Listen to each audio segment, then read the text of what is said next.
setup. So that was Carol Wilson. And I met her after I got to Texas, like I had mentioned. And and also someone else that was from Texas that I happen to know by name was Bob Nolan. Bob's dad owned Nolan Janitorial Supply in Fort Worth. And what they were saying back in them days when I was a little girl, 12, 13 years old, was that his son, Bob, was going to be a lawyer. So I knew a little bit about him before I ever got down there.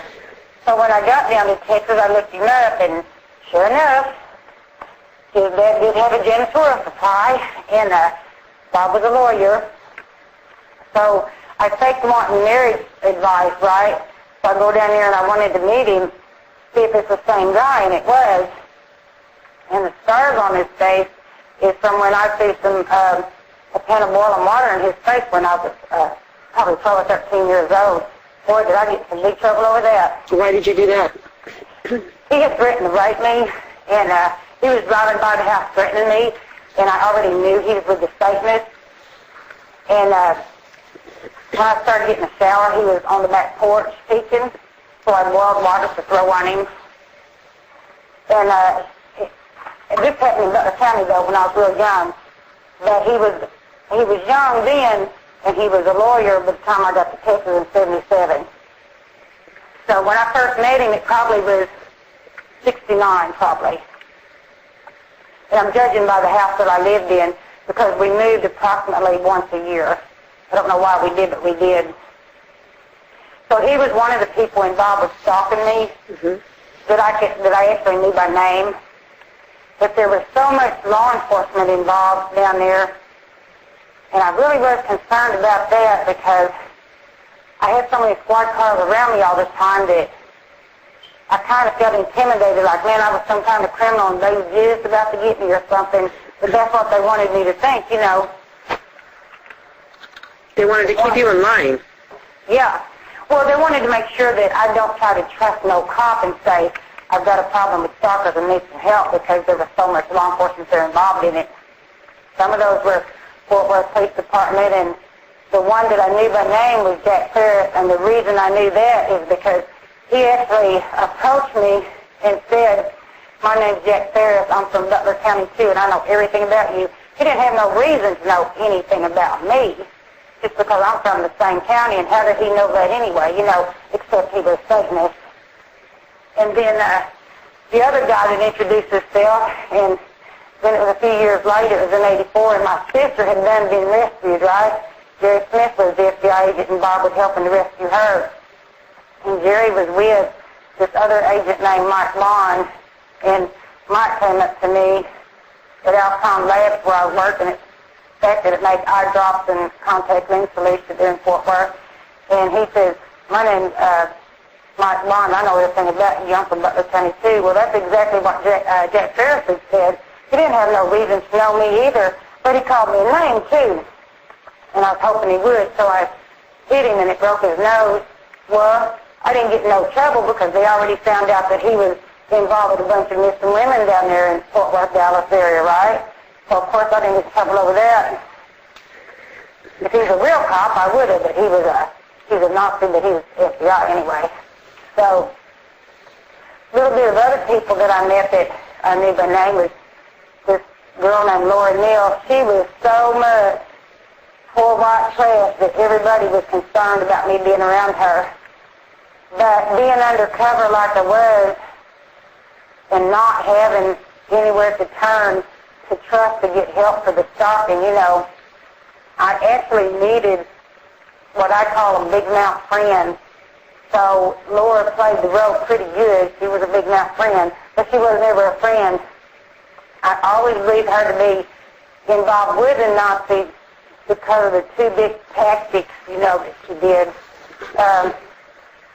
Really caused a lot of trouble, not just from me, but from my little boy. And when we are a victim, they also victimize our children, So one particular disturbing incident, I couldn't get she wanted my boy to spend the night with her little boy when he's probably about 8 or 9 years old, and I wouldn't let him.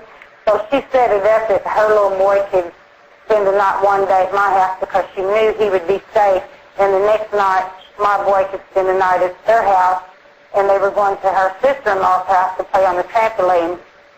And I said, well, here's the deal, and I told the Nazi that I had married, and I had just divorced him, actually, and I told him, I said, he ain't going to be there but a few minutes because we're going to go get him. He ain't spending the night.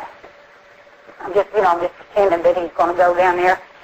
So we go down there to get him, and my son's locked in a car. These people had a brick home. They wasn't real rich, but had a new car, and my son was locked in it and sweating, and I was pounding on the windows, and he was already getting sick. It's hot in Texas, and I'm hollering, unlock the door, roll down the window, and he says, no, they won't let me, and I said, I kept hitting it, hollering, open this window, And so Laura and her sister-in-law come outside, and they kind of just were bedazzled. They freaked out, because there I showed up. They actually were in the process of killing my son. Yeah, why was he locked in a car, though? I mean, why? Just that he would kill him, or? To kill him. They did that to kill him. Because I'm a Nazi victim. That meant my son was a Nazi victim also. They did it to kill him, yes. And so I started screaming at them to get the keys and get my son out of that car. And he was so brainwashed by them women in thinking that he better not unlock that door, that he wouldn't even unlock it for me. And he was old enough to know better, but he was already getting sick. That's the point, from the heat. And he unlocked it, and I grabbed him out there, and man, was I pretty mad. But my main concern was actually getting my son away from the people, that she did it on purpose. She got some customs that she won't forget. But let me tell you, when I was hanging around with Interpol agents, she was so repulsive that she actually grabbed one of the guys between her legs. That's what she was like, Well, it's famous behavior, isn't it? Everything's a lot of sex and...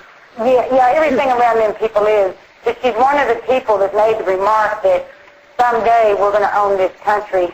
And because of her being involved with trying to get my son killed, well, it just tells me that much more that she was not the, her dad was a preacher across, they had a little church called Oakdale Baptist across from Walmart.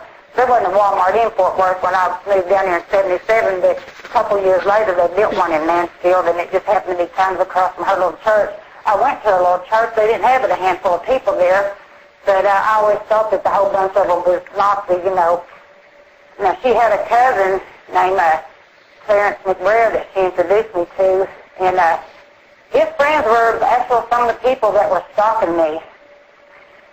So he talked about someone, and I kind of thought there was something awful weird about the way he described the guy.